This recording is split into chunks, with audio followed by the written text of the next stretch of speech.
Olá, criptofãs. Devido a uma falha técnica, a qualidade do som não está igual àquilo que costumamos ter. Por esse facto, pedimos desculpa. Olá, António. Cá estamos para mais um episódio. Desta vez fui eu que até me lembrei de trazer o tema, porque numa newsletter que eu recebo, falaram de uma coisa que me pareceu bastante interessante, mas eu queria falar contigo e perceber o quão interessante aquilo pode ser, que é NFTs, Non-Fungible, ou o que é Tokens. Exatamente, Non-Fungible Tokens. Então, e recebeste muito bem, porque isto está a começar a entrar na moda e está a ser falado em muitos sítios.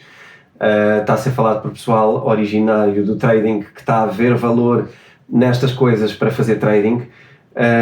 Mas antes de falarmos sobre o que é que está a acontecer exatamente e quais são alguns que estão na moda e etc, se calhar era bom explicarmos o que é um NFT, o que é um Non-Fungible Token. Então, na realidade, na nossa primeira season, falámos várias vezes na primeira temporada do que é que a blockchain permite fazer, certo? A blockchain permite tornar único uma coisa por natureza copiável, como são todos os ficheiros digitais. É só fazer copy-paste, não é? Sim, tudo o que é digital, não é? Seja sonoro, seja imagem, seja o que for, documentos de texto, tudo, quando fazes um copy-paste, tu tens uma réplica exata daquilo que tinhas. E foi necessário, para criar moeda digital, foi necessário criar algo que permitisse que uma coisa digital fosse única. Porque na moeda, o que se resolveu para a moeda foi não gastares o mesmo euro duas vezes, ou a mesma moeda, a mesma Bitcoin duas vezes. E a blockchain trouxe essa capacidade de tornar única uma coisa digital. Ora, a criatividade do pessoal levou a isto tem mil usos, não é? Já falámos também em algum episódio acerca dos diamantes de sangue, por exemplo, que é um dos usos para a blockchain hoje em dia. A De Beers, uma das maiores mineradoras de diamantes do mundo, está a usar um projeto de blockchain para tentar impedir que os diamantes de origem criminosa depois sejam vendidos no mercado milionário, portanto, para tentar dar uma imagem mais limpa aos diamantes, que têm uma imagem já um bocado conotada com crime e má utilização. Portanto, tem este lado, não é? O lado empresarial, o lado corporate, da origem da coisa, mas depois tem um lado muito engraçado, porque os NFTs estão a ser olhados agora muito na perspectiva até da arte, na perspectiva de tu teres coisas digitais que são únicas. Isto faz com que tu possas fazer uma criação artística digital e tu consegues certificar que aquela é a verdadeira. Até que tem um valor diferente das N cópias que possam ser feitas. Sim, porque a que tu tens, se for um non-fungible token, a tua, eu posso fazer um copy-paste da tua, mas eu não vou ter essa. Essa é a tua. A original vai ser a original. E tu consegues, a partir daqui, tornar qualquer coisa que venha a ser popular digitalmente, tu consegues não só primeiro identificar a origem dela e quem é que foi o criador, e isto é genial, como consegues também dar-lhe um valor, atribuir-lhe um valor de unicidade, de raridade, e portanto a partir daí passa a haver um interesse diferente em criar coisas digitais, que até agora... Certo, pelo que eu vi, aquilo até os GIFs ou GIFs, nunca sei como é que... Há pessoas que dizem de uma maneira, pessoas que dizem de outra. Era isso que eu também vi, que acho que foi um GIF de um gato que foi vendido por quase $600 mil. E eu ainda não estou a conseguir perceber muito bem porque é que tem tanto valor uma coisa desta, ou seja, terá a ver com a cultura em que estamos, já está tudo farto do copy-paste e as pessoas querem perceber onde é que está a origem das coisas, a ownership, não é? A autoria das coisas. Então eu tenho uma pergunta. Vamos andar para trás um bocado, fazer assim um zoom out. Quanto é que vale um quadro da Mona Lisa ou de um Picasso ou uma coisa destas? Que não seja o original? Não, um original. Milhões e milhões de... Muitos milhões, não é? Sim. Mas toda a gente gosta de Picasso e toda a gente gosta da Mona Lisa? Não necessariamente. Não necessariamente, não é? Ou seja, eu sei, se me oferecer o quadro da Mona Lisa eu quero, porque tem valor. Agora, se me pergunta se eu gostava de o ter na minha sala, não me diz nada. Não... Tinha valor para o vender. Tinha valor para o vender, porque tem valor, porque os outros percepcionam-lhe valor. eu não lhe percepciono nenhum valor. Se me puserem aquilo ou uma cópia daquilo, para mim, para já é igual, porque eu nem gosto, nem vou querer ter aquilo na parede. Eu só tenho percepção de valor porque os outros têm. E como sei que é único, e sei que o seu criador era genial, e sei que tem uma arte incrível, mas não é a minha cena, não é a minha praia gostar desse tipo de arte. O que tu tens agora, uma onda muito engraçada, porque eu acho que tem muito poder, é uma nova geração que vem pôr em causa estes dogmas, que é, eu não quero um Van Gogh na minha sala, ou não quero um Picasso, ou não quero uma destas artes, mas eu acho muita piada a gatos, e se calhar quero ter, não é o meu caso, mas eu até, pronto, acho piada, mas não sou super fã de gatos, mas há uma piada muito engraçada sobre o próprio YouTube, não é? Que aquilo, 80% do tempo gasto no YouTube é ver gatos a fazerem coisinhas, portanto, há de facto uma paixão enorme por gatos, então é só lógico, uma consequência lógica, que se comecem a criar coisas com gatos. Aliás, agora lembrei-me de outra engraçada. Na arte tradicional, existe uma... Tu conheces o Fat Cat? Eu acho que é Fat Cat que se chama. Não? Então, existe uma artista que é uma amante de gatos e que começou a fazer obras de arte reproduzidas, os originais, mas substituindo um personagem por um gato. E é o Fat Cat, que eu acho que é o gato dela.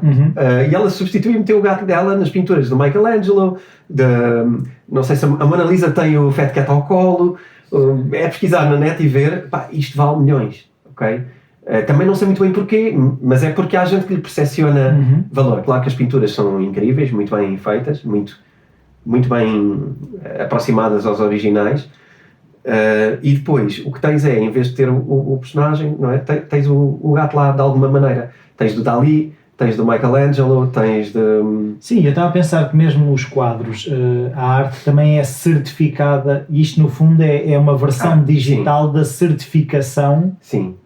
É a autenticação, não é? Sim, é isso. Tu hoje, e tiveste, nos últimos muitos anos, até por causa da Segunda Guerra, tiveste muita arte que foi perdida e que foi confiscada e que foi deixada noutro lugar. E tiveste muita arte disfarçada, pintada por cima. Muita gente que tinha quadros, descobriu que tinha quadros por baixo desses porque foram escondidos na altura para fugir à Segunda Guerra com essa arte e com esse valor. E quando limpavam, depois era preciso identificar o que estava por baixo. Quando tu chamas um autenticador de arte para te dizer que aquilo é um Picasso, aquilo acabou de ganhar não sei quantos milhões, não é? Porque de repente era a obra número tal e as pessoas sabiam que havia aquele quadro do Picasso, mas tu tens que ir buscar um especialista. E se não houver especialista, pá, pode acontecer tu passares a vida toda com uma obra de arte, pá, que não sabes o valor que tem, e se calhar nunca vais poder usufruir do valor dela.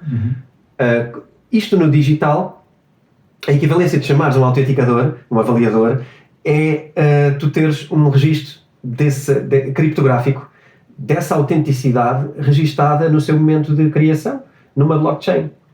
Certo. Okay. E uma coisa que eu vejo é o grande benefício que isto poderá trazer para os artistas digitais, porque rapidamente o copy-paste fazia perder e diluir a origem das coisas, porque depois quando tu tentas procurar, mas quem é que foi o criador disto? Aquilo já está tão diluído que às vezes é difícil chegar à fonte, não é? Sim. E dar autoria a quem teve a ideia. Estava a pensar em coisas, desde as coisas básicas que teriam zero valor, mas que podem começar a ter. A criação dos próprios memes, por exemplo, não é? Tu inventaste um meme engraçado que de repente está pelo mundo todo, mas não tiras proveito nenhum disso, não é? Quando muito... Não sei como é que vais reivindicar alguma coisa em relação a isto. Tu não o fazes. É uma coisa puramente oferecida e que tu ficas feliz quando ela é partilhada. Mas agora ganha aqui uma outra dimensão, que é quando tu és o criador de um meme que é partilhado. Sim. Então, isto já é avançar na coisa, isto já é a sua aplicação prática. Não sei se primeiro queres falar da aplicação prática disto ou se queres falar dos casos que andam aí Sim, podemos começar pelos casos e depois passar para a aplicação prática. Então, olha, uma das coisas que estava aí na baila, ouviste falar de CryptoPunks? Não. Não? CryptoPunks é a nova moda nos NFTs. São bonequinhos, são figuras que são punks, não é? E que depois, portanto, são desenhos altamente pixelizados, a imitar um computador nos anos 90, eventualmente, no início dos anos 90. Jogos daquelas consolas da altura. Sim, especialmente mal desenhados. Foi criado por duas figuras que também se representam em forma artística, portanto eles não mostram a sua cara, mas criaram uma plataforma com CryptoPunks, que basicamente eles diferem entre eles, ok? Há milhares e milhares de CryptoPunks. Os CryptoPunks são diferentes, não é? Mudam o tom de pele, mudam a cor do cabelo, mudam o penteado, mudam óculos, não óculos, barba, não barba, bigode, esotérico, sei lá, um charuto, uma máscara, por causa agora do Covid, não é? Há uns que têm máscaras diferentes. O que é que acontece aqui?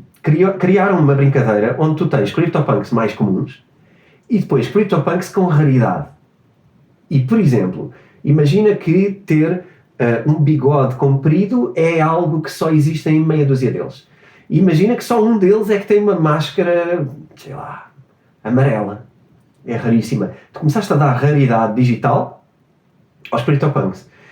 E o que é que acontece aqui? Tu estás a criar uma escala de valor em que tens CryptoPunks mais comuns e depois tens outros que são mais raros. Isto foi feito de uma forma genial. Eles foram oferecidos ao início por airdrop. Okay? Airdrop, também já falámos aqui noutros, relembrando o conceito. Um airdrop é quando uma empresa ou uma cripto... Pronto, os criadores de um cripto token oferecem esse token a quem tenha wallets capazes de receber, no sentido de motivar o uso. Lembras-te de falarmos disto? Creio que poucos episódios atrás falámos de airdrops, para motivar o uso. O que é que eles fizeram? Eles foram dados em airdrop. E quem apanhou. Quem reivindicou os airdrops foi à plataforma, reivindicou e ficou com eles. Agora, o que é que acontece? Na sua plataforma eles começaram a ser desejados e depois acabaram. Como acabaram, começaste a querer aquele que está lá. Eles estão na plataforma, tu podes licitá-los. Então o que é que se criou? Um mercado de CryptoPunks. Em que tu podes fazer bid, portanto tu podes licitar, e o dono pode aceitar ou não, ou pode ir recusando, aceitando propostas e vendendo os CryptoPunks. Agora, tu imaginas isto, sim, ok, deve ter sido uns cêntimos, uns euros, pronto, porque aquilo foi dado. Então vou-te dizer, estão a ser vendidos CryptoPunks por 40, 70 mil dólares. Um CryptoPunk. Também, mas ninguém impede de criar outro CryptoPunk parecido. Não, impede. Ou igual. Impede porque está registado que aquele é o único. E eles têm uma oferta limitada. Ou seja, o objetivo não é agora, isso viria a destruir o valor, que é o mesmo que o Picasso fazer uma pintura e depois fazer outra praticamente igual, ou fazer duas iguais. O artista sabe que está a desvalorizar o seu ativo e, portanto, também não vai fazê-lo, não é? Não deve haver nenhum pintor a repetir quadros. Sim, isso faz lembrar um bocadinho a conversa que nós tivemos no episódio sobre market cap e supply, porque lá está, se tu te puseres a emitir moeda, exatamente, vai estar a desvalorizar a moeda, embora o número de moedas em circulação aumente e o market cap até possa subir. Sim. A longo prazo ela vai estar a desvalorizar. Que é o que está a fazer com os euros, não é? Com os dólares. Estão a emitir mais, o que faz com que cada uma seja menos especial, não é? Dilui o valor. Aqui seria o mesmo, um pintor quando... é uma fotocópia, não é? Quando tu tiras fotocópias... Sim, séries limitadas, a questão das séries limitadas que também se faz, não é? Isto está limitado a 25, ou a 10, ou a 2 ou a 1, não é? E isto existe em tudo, em livros, em tudo, não é? Tu compras edições limitadas e numeradas, e às vezes assinadas pelo autor. Aqui tu começas o valor de ser primeira edição. A primeira edição, que é a única normalmente que tem valor, e tu aqui começas a dar essas características a uma coisa digital, que até hoje nunca foi, nem teve nunca a capacidade de ser única, ou de ser original. Não há original. No mundo digital não há nada original, há cópias iguais umas das outras, são todas originais. Até ao dia quando andei a olhar um bocadinho para isto dos NFTs, até encontrei que uma selfie da Lindsay Lohan, ela vendeu-a por 17 mil dólares. Uma selfie. Ora, agora estás a ir para o mundo real, não é? Pois. Tu já tens uma selfie que até agora, pronto, ela se calhar publicava no seu Instagram e era o que era. Sim. Ela pode vender a selfie a um super fã que queira ter a selfie tirada pela própria, não é? Num momento qualquer que represente qualquer coisa. A aplicação para isto é infinita, não é? Isto torna até o mundo da arte, que eu estava a pensar, é um bocadinho aquilo que nós temos falado das criptomoedas, o poder que tem no mundo financeiro de criar esta distribuição e esta globalização das coisas e haver quase uma independência relativamente a determinados sistemas. O que eu estou a ver é que na arte isto vai permitir que os próprios artistas tenham uma independência relativamente a um mercado, a um sistema que funcione. Sim, há N exemplos que tu podes começar a pensar sobre isto, como é que se pode aplicar um NFT, ou seja, uma certificação digital de originalidade, é capaz de ter uma boa definição, não sei. E tu depois começas a pensar como é que cada artista pode aplicar isto à sua vida. Na realidade, parece-me que estamos outra vez perante a mesma coisa. A remoção do middleman. Outra vez. Porque tu que criaste aquilo original, tu podes mostrar ao mundo que tens uma coisa original sem precisar, primeiro, de um avaliador que venha dizer que aquilo é original, porque a blockchain valida. Sim. Tiras da equação a corrupção que possa haver nesta matéria. Porque a blockchain não vai ser corrupta, nem tu vais suborná-la, enquanto que um avaliador tu até podes suborná-lo para dizer que é um Picasso e depois não é. Quer dizer, isto não é tão simples como eu estou a dizer, mas que já deve ter acontecido, já aconteceu. Certeza que sim, certeza que sim, porque é corrompível, porque é humano. E quando tu tens uma blockchain a ser um avaliador, tu tiraste daqui uma função. A blockchain hoje em dia é um certificador de originalidade. Agora vê, isto pode ser aplicado às pinturas digitais, à arte digital, que tu até hoje se calhar não estavas muito motivado para fazer. Porquê? Eu vou fazer isto, amanhã vão-me imitar e usam também, eu não vou conseguir ganhar dinheiro especialmente pela minha arte digital, não é? Porque não há nada que diga a alguém que vai comprar o meu ficheiro que é diferente das 1000 cópias, porque eu só para divulgá-la digitalmente já estou a divulgá-la e a oferecê-la. De certa maneira. Não totalmente, mas de certa maneira. Outra coisa é a pessoa dizer, este é o ficheiro original. A partir daqui, o teu ficheiro original vale mais do que todos os outros. Certo, e o que eu acho engraçado, eu estava a pensar, uma vez vi um programa sobre onde é que a tecnologia te permitia copiar, por exemplo, uma Mona Lisa, um quadro, não sei se o quadro que eu vi foi o da Mona Lisa, se foi um do Van Gogh, que era scanners 3D e impressoras especiais que permitem replicar exatamente as pinceladas do quadro original. E eles fizeram o teste de mostrar a especialistas e muitos deles não conseguiam perceber a diferença entre um e o outro, porque aquilo estava replicado em termos de pigmento, de tudo, ou seja, só uma análise química da tinta é que poderiam perceber que uma tinta era mais velha do que agora. Mas já estamos nesse nível na arte dita normal, por isso isto se calhar vai para além disso, não é? Isto consegue ser mais seguro em termos de certificado do que isso. Sim, porque o humano erra, não é? O humano pode sempre errar em algum momento e na verdade o que tu estás a falar já nem é julgável por humanos, já estás a dizer que aquilo tem que ir a um laboratório para autenticar a antiguidade, não é?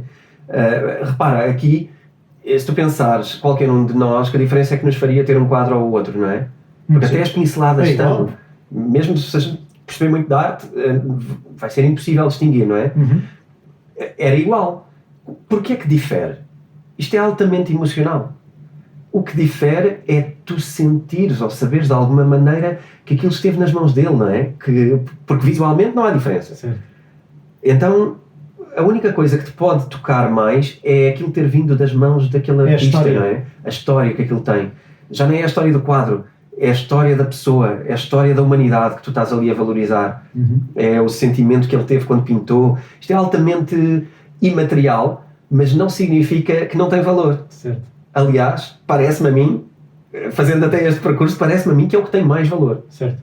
Então, também diria que vai ser muito diferente tu teres um copy-paste de um CryptoPunk que eu imprimi, ou imprimi-lo numa folha, de dizer, epá, eu tenho aqui ficheiro original.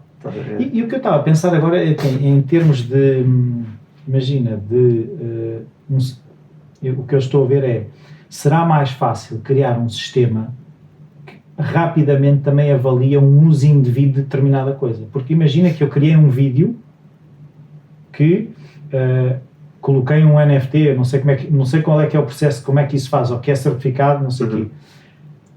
Se depois a rede, quando aquilo é usado de outra forma, imagina que há alguém que pega em parte do vídeo e que usa noutro vídeo e que claims ownership, não é? Diz que é dono, mas aquilo tem partes de outro vídeo. Se o sistema não dispara, quase tipo um policiamento das cópias. Eu acho que vai ser sempre por defeito. Se tu pensares no inverso disso, tens provavelmente a resposta, que é sempre que tu queres saber que é original, tem que estar validado. Okay. Se não tem blockchain, se não tem a sua certificação digital de autêntico não é. Ok. É ao contrário. Tens de provar a tua inocência. Exato. Tu aqui o que vais fazer sempre é criar formas de que quando queres mostrar que é autêntico, mostras que é autêntico. Se não mostrares é porque não é. Se não consegues mostrar que é autêntico, não é. Pois. Vai ser por aí. E atenção, eu falei dos CryptoPunks porque é o que está agora um bocadinho na moda e estas semanas andou aqui agora em alta. Mas isto já existe há bastante tempo. Aliás, o primeiro uso para Ethereum, até acredito que já falámos disto nos primeiros episódios, o primeiro uso prático para Ethereum foram os CryptoKitties. Lembras-te de falarmos disto? Sim, dos CryptoKitties. CryptoKitties, que era a mesma coisa, mas com gatos.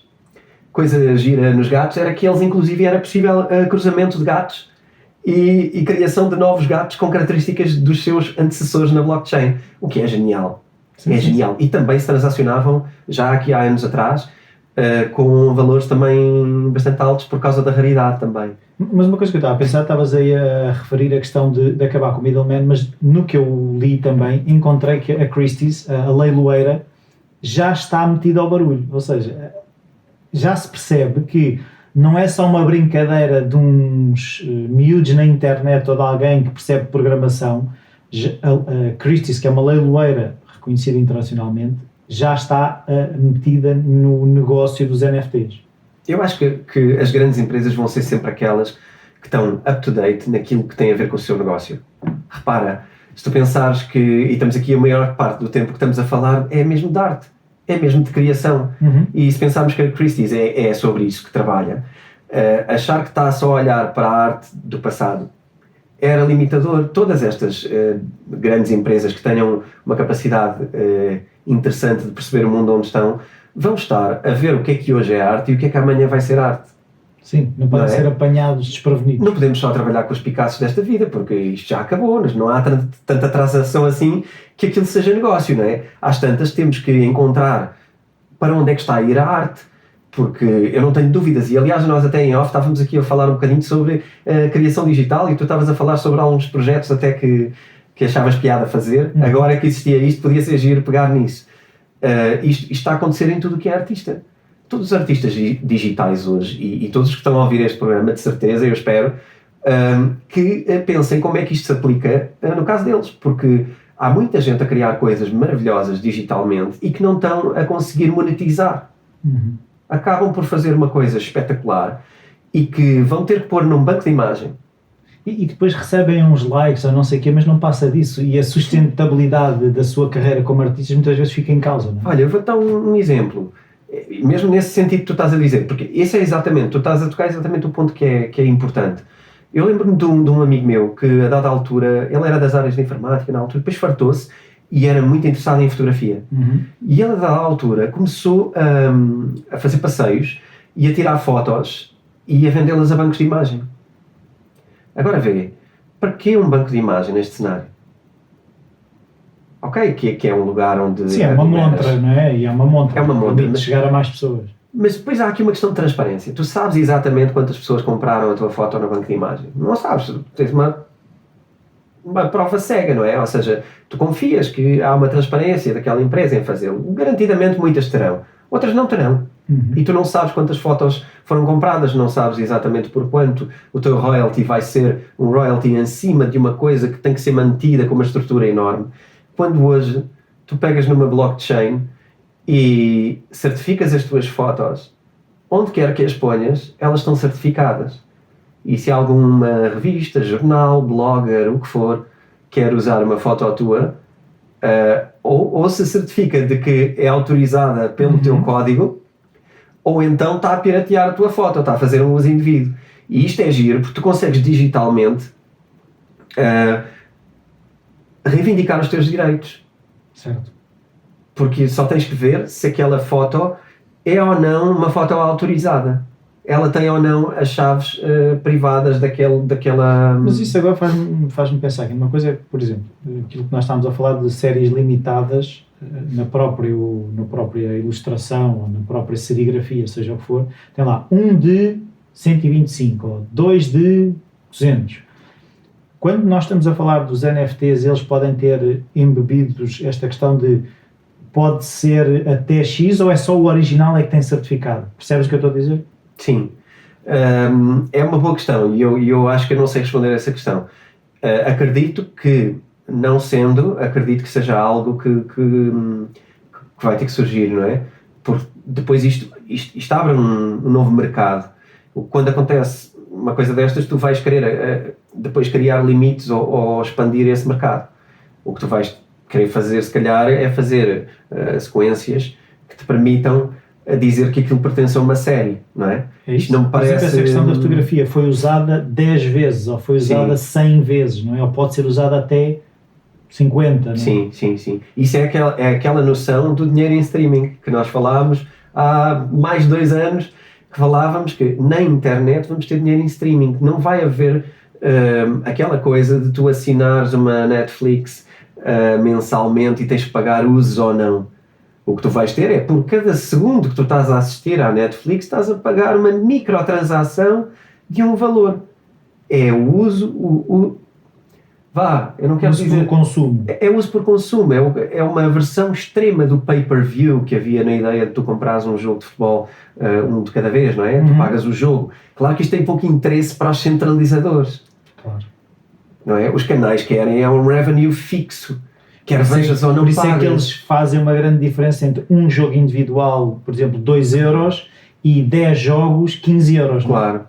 Porque o pessoal centralizador quer é ter um revenue fixo e o máximo possível, uses ou não. Quando queres meter isso ao nível do uso, vão-te querer subir muito os valores. Eu acho que lentamente ou rapidamente o mundo vai caminhar para aquilo que vai ser lógico, que é as pessoas saberem que não querem pagar mais do que aquilo que usam. E isto é um potenciador enorme em relação a isso. Tu não precisas de pagar os direitos para uma imagem mundial e para sempre, se tu só queres usá-la uma vez no teu blog. Se calhar vais ter uma microtransação.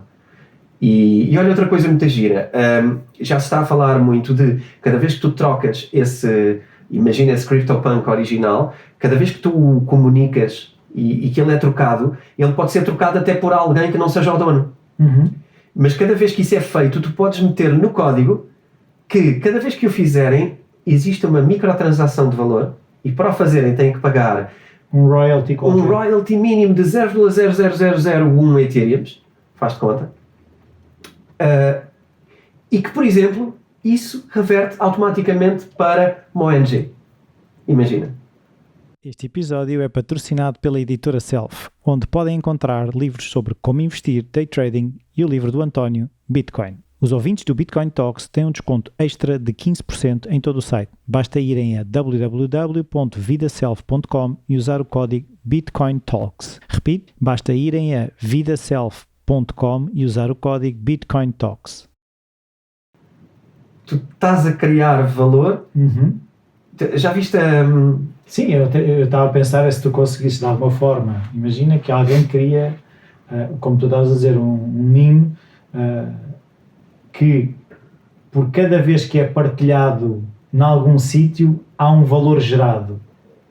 Estamos a criar uma economia, lá está, estamos de facto a dar valor a quem tem valor e que o criou, não é? Sim, tu estás precisamente a pagar ao criador, é quase existem também algumas redes sociais nisso, existe o Steam. O Steam era uma plataforma também de conversação onde havia uma curadoria de conteúdos e onde tu podias votar e fazer um thumbs up cada vez que fazias um fiche, não é? Metias um fiche porque gostaste, tu pagavas uma microtransação em Steam. E não só fazias isso, como o facto de pagares promovia oficialmente em blockchain que aquele conteúdo tinha qualidade para as pessoas que estavam naquele fórum.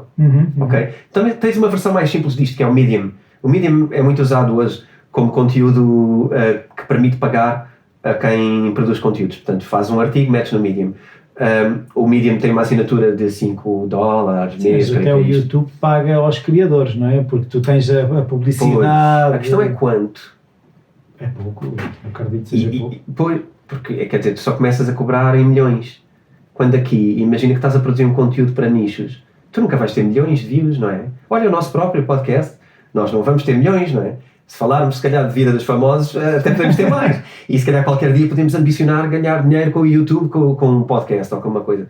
Agora, enquanto não tivermos 1 milhão, que acho que é a partir do momento em que tu começas a receber, a única coisa que te acontece é, levas com publicidade na mesma no teu conteúdo, mas tu não recebes nada por ter lá esse conteúdo partilhado. Tu estás a produzir conteúdo grátis. Sim, tu estás a oferecer conteúdo e estás a partir do princípio que, pronto, que quem lhe vê valor, dá-lhe valor. E que de alguma maneira isto pode ser interessante. Mas não tens um valor de coisas de nicho. É muito difícil tu poderes vir a receber dinheiro com coisas de nicho.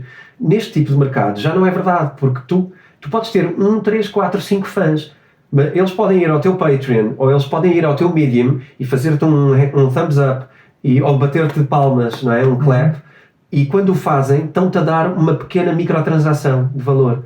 E aqui tu já consegues começar. Eu tenho alguns amigos que escrevem para o Medium. Claro que não vivem daquilo, mas ao menos aquilo já paga ainda uns almoços, se calhar, não é? Ainda. E eu acho que essa é a questão.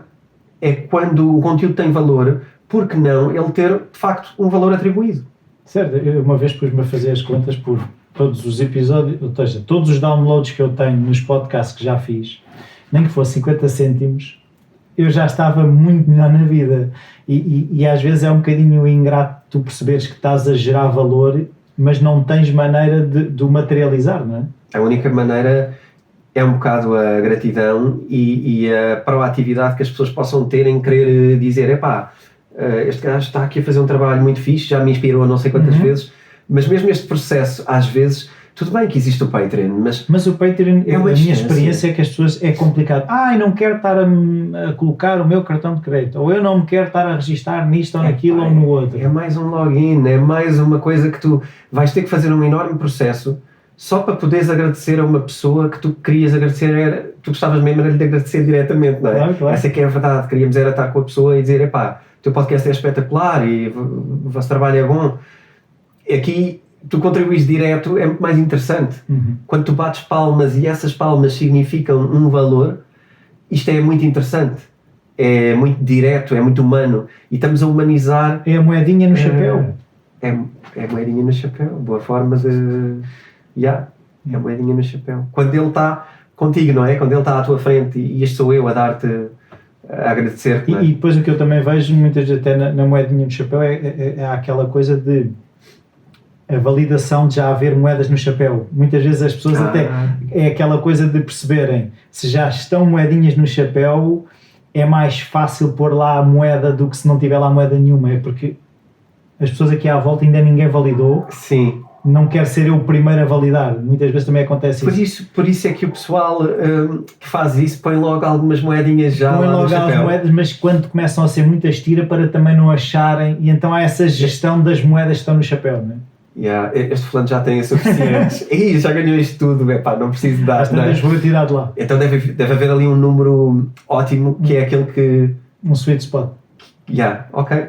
Então aqui também será um bocado isso, não é? Se calhar, obviamente que isto é a parte em que nós tomamos a decisão de dar ou não é? Mas acho que aqui a tua moedinha no chapéu é o número de likes que já tem quando chegas lá, não é? É a validação que já tenha. Mas é esta transição do chapéu virtual agora. Certo, mas eu vejo muito potencial nisto. Eu quando encontrei percebi que aquilo poderá ser bastante interessante para a sustentabilidade, porque muitas pessoas até que desistem porque lá está, estão a gerar conteúdo, têm custos na produção e depois o valor é diluído porque há essa apropriação pela internet, de alguma forma, de conteúdo que é partilhado e partilhado e partilhado e partilhado, mas depois não se sabe de onde é que aquilo saiu e não se consegue atribuir valor ao autor, não é? É isso, é a reivindicação de volta aos criadores. Há um projeto que eu gostava de mencionar à luz disto, que é, nós quando estamos a carregar conteúdos nas plataformas, a única coisa, até coisa jurídica, que aqui ganha com isso é a plataforma, não é? É o YouTube o único que beneficia cada vez que carregamos para lá coisas. Quem diz YouTube diz Facebook, Instagram, Instagram, tudo. São esses os que mais monetizam, porque vendem a publicidade lá. E os criadores, só se forem mesmo grandes criadores é que ganham. Nós temos um episódio no Bitcoin Talks, na segunda série, creio que é o primeiro episódio logo, sobre a Music Coin. E a Music Coin tem uns exemplos muito engraçados disto ligado à música. Porque a Music Coin tentou fazer isto com a música, criando a sua plataforma, em que tu carregavas para lá o teu conteúdo e por cada vez que era ouvido o teu conteúdo, também funcionava com podcast e nós também estamos lá, o Bitcoin Talks. Cada vez que era ouvido, tu ganhavas uma microtransação em Music Coin, X Music Coins. E também podias, se quisesses, ao ouvir, bater palmas e davas um bónus, que era gostei mesmo. E depois podias fazer contribuições diretas, mesmo tipo enviar uma transferência maior. Isto era quantificável, tu fazias o quanto achavas bem fazer. Mas há um dos artistas que mais estava ligado, eu não me recordo o nome, mas está no episódio, até vos encorajo a ir ouvir, que um artista bastante conhecido, agora não me recordo do nome dele, mas que fez a conta de dizer a minha música foi das músicas mais famosas dos anos 90 e passou não sei quantas mil vezes em não sei quantas mil rádios, e eu e a minha banda recebemos qualquer coisa como $15,000 ano por aquilo. Pá, quando pensamos em $15,000 ano, é fixe. Mas quando pensas que tu és artista e aquilo é a tua vida, não é nada. E dividido pela tua banda, como é que isto vai ser alguma coisa? Sim. Não é? Uma banda, tenha 5 elementos, que seja, quer dizer, aquilo vai dar quanto a cada um? Não é? Depende do número de elementos, sim. Vamos pôr $3,000 ano, não dá para viver daquilo, é uma das músicas mais famosas e ele fez a conta do quanto ganhou com aquilo. Então ele era um dos embaixadores desta moeda. Quando falamos de NFTs estamos muito a falar desta lógica de os artistas poderem não viver só da esmola das rádios e das grandes editoras e das grandes corporações que quando ganham dimensão, Spotify desta vida, tu tens N bandas portuguesas até a queixar-se bastante destas plataformas, porque na verdade o artista é o último a ganhar na cadeia alimentar, é o último a receber e a quantia dele fica pequena. Mas isso é um bocado, eu estava a pensar nessa questão, sem os artistas que produzem a música, as plataformas não existiam. Até que ponto é que tu não estás a matar a galinha dos ovos de ouro quando o último a receber é quem produz o valor da plataforma, não é? Estás a matar a galinha. O problema aqui não é o problema.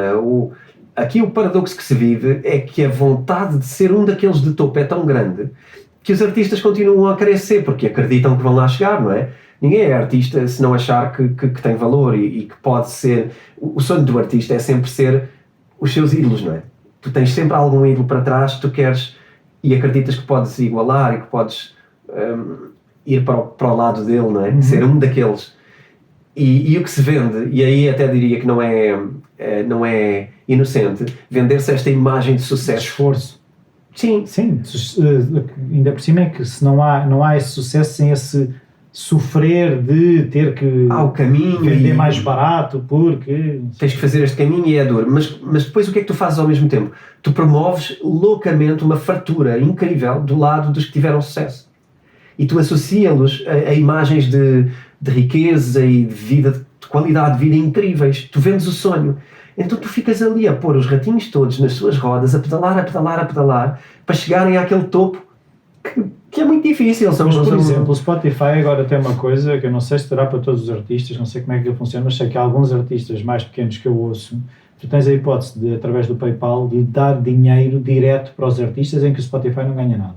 Okay. Através do Spotify, tu se quiseres, aquilo clicas lá e entras no PayPal e contribuis diretamente para os artistas. Lá está, isto surgiu nesta questão desta pandemia em que os artistas deixaram de ter espetáculos, que é onde a maior parte do rendimento deles virá. Né? Sim. Eu acho que esse é o caminho, obviamente que essa movimentação, e as plataformas sabem disto, também começam a perceber, repara, estas plataformas são criadas também por jovens, não é? Muitas vezes por miúdos. O criador do Spotify, o criador destas coisas, é pessoal de 20 e tal anos que criou. Por acaso eu ouvi um podcast do criador do Spotify há pouco tempo. Também ouvi. Sim. Eu não sei se ouvimos o mesmo. Eu ouvi a entrevista dele no Tim Ferriss. Também, ok. Foi o mesmo. Mas é interessante ver, quer dizer, eles também aprendem, como é óbvio, mas aqui, quando tu reúnes uma força tão grande, a primeira tentação dessas empresas é de facto escalarem e começarem a esmagar as margens aos conteúdos. Certo, porque depois tu deixas de ser só o Spotify, passas a ser aos investidores que exigem isto, que exigem aquilo, que põem lá dinheiro e depois querem retorno. Não é? Claro, porque é visto como um investimento, não é visto como uma coisa... Não estou aqui a fazer o bem pelos músicos. Sim, não é. Agora, eu acho é que com estas coisas, NFTs, sei lá, esses circuitos de criar, por exemplo, através do PayPal, um contributo direto para o autor, os mediums, esta forma de remunerar são tudo tendências para equilíbrio, para de facto percebermos que se os artistas têm valor, então nós também temos que lhes dar algum valor para eles poderem ter uma vida em condições, não é? Senão às tantas tens o artista a pensar como é que vai comer amanhã, em vez de pensar em criar. Claro, mas eu acho que o que eu achei interessante foi aproveitar esta tecnologia da blockchain para potenciar outras coisas e mostra que há o lado mais visível da Bitcoin e das criptomoedas, mas uma coisa que nós já temos falado bastante aqui, que é a questão de toda a tecnologia que vai permitir potenciar outras coisas para além de especulação como existe hoje em dia, de sobe e desce de moedas. Sim, porque mesmo essa especulação, não há especulação na arte, não é? Claro. Nos quadros, no que for. Tens N casos de coisas especuladas na arte. É tal coisa, o artista morre, os quadros disparam, não é? Os discos, não é? Quando o Michael Jackson morreu, as vendas de discos de Michael Jackson dispararam. Foi maior do que os últimos, se calhar, 10 anos juntos, não é? Há esta parte de especulação em tudo. Acho que aquilo que temos de perceber é que a especulação faz parte de nós. Não são as coisas que são especuladas, somos nós que somos especuladores. E enquanto acharmos que temos que proibir uma coisa especulativa, não estamos a ver o filme. Nós, se calhar, temos é que ser um bocadinho mais sóbrios na nossa especulação. Mas se quisermos viver em especulação, quer dizer, o que é mais especulado do que a Bolsa de Nova Iorque? Não é? É um bocado por aqui. Criar arte digital especulativa parece-me só uma replicação daquilo que nós já éramos. Certo. Agora, parece-me genial no potencial que traz e na quantidade de negócios que podem aqui nascer. Olha, já aqui estamos há um bom bocado e eu não me queria esquecer de pedir aos nossos ouvintes que enviem questões, sugestões de temas para o e-mail. Sim, então, o nosso e-mail mudou. Mudou? O nosso e-mail vai ser, a partir de hoje, vamos tentar também mudar as legendas no passado, mas o nosso mail a partir de agora será bitcointalks@editoraself.pt. Ok? bitcointalks@editoraself.pt. Exatamente. Pronto, temos um e-mail que já não é um Gmail, porque pronto, o Gmail dá aquele ar mais pequeno da coisa e agora já temos mais amador. Mais amador. Nós somos amadores na mesma, mas agora temos um e-mail mais amadores bonito. Porque amamos isto. Verdade. Certo. É por aí. Então enviem-nos as perguntas, sugestões de temas. Sugestões. Sabem que agora o nosso podcast também está em vídeo, quem quiser ver pode ver no YouTube também. Podem nos fazer aquelas coisas da subscrição, do thumbs up ou o que quiserem, mas acima de tudo é também perguntarem-nos coisas e trazer temas para a gente estar aqui a responder diretamente aos ouvintes. Certo. Muito obrigado, António. Obrigado.